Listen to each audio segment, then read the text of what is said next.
let's see, my journey with personal finance started by accident, actually. I grew up in a family of entrepreneurs. My mom is a real estate investor. Her whole family are real estate investors.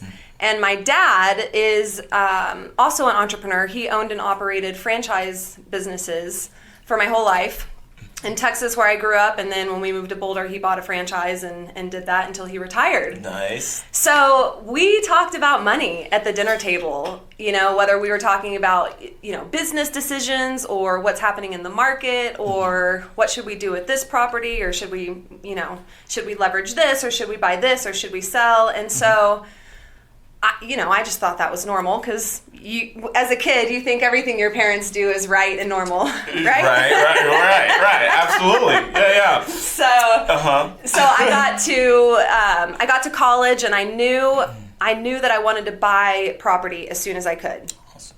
So after college, I moved to Boston, and I lived with my 3 best girlfriends, and I got my first job, which happened to be in real estate. Nice. And I was working for this boutique company. We only sold $1 million and up properties. So I was the manager of this little boutique company, and I helped doing all the marketing and showings. I had to get my broker's license in Massachusetts at the time. It was like you skipped agency and you went straight to broker. So it's just me and the principal of this company. And I worked probably 70 hours a week on average, and really learned a lot. I learned a lot about how wealthy people communicate with each other. I saw how they, I learned the questions that they ask each other, and how they don't take action if it's not important, and really kind of preserve your energy and use it where it's going to be most useful. And I learned a lot about real estate. And I also knew that I wanted to buy a condo and start my life and start getting in the market and really building wealth. But at the time, I could buy a condo there for about $350,000 where I wanted to live, which was, of course, in the city. In New York? In the city, in Boston. Oh, in Boston. Oh, Yep, okay. yep. I was like, 350. This is 2001. This is 2001. And, I was working in the south end of Boston, and I wanted to buy there. Sure. But I just knew that I didn't want to be house poor. Sure. And so after 3 years living there, I went back to Colorado. Okay. And I lived with my parents. And Nice. part of the reason that I did that, it was really 2 things.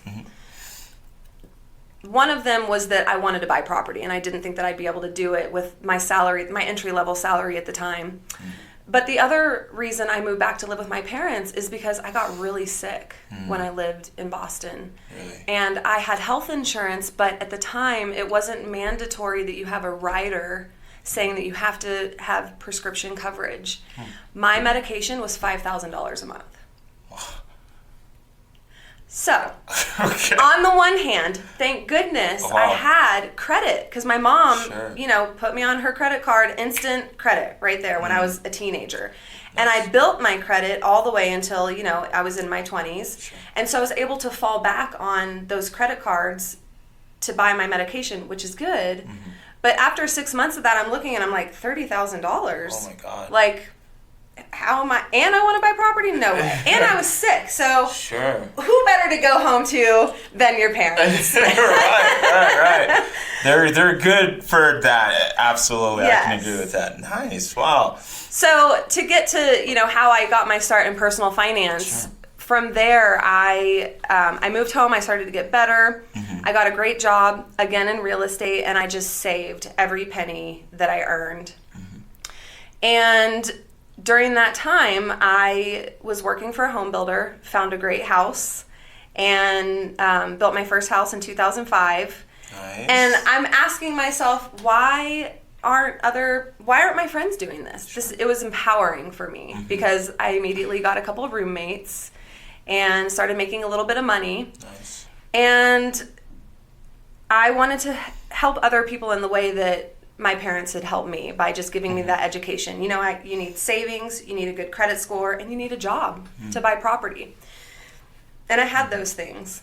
Awesome. So I started teaching young adults financial literacy. I went to Rotary International, who had given me a couple scholarships to study abroad in Japan when I was in high school and in Spain when I was in college. Nice. And I said, hey, why don't this could be my service project, a way for me to give back. I'll go to local high schools and teach financial literacy.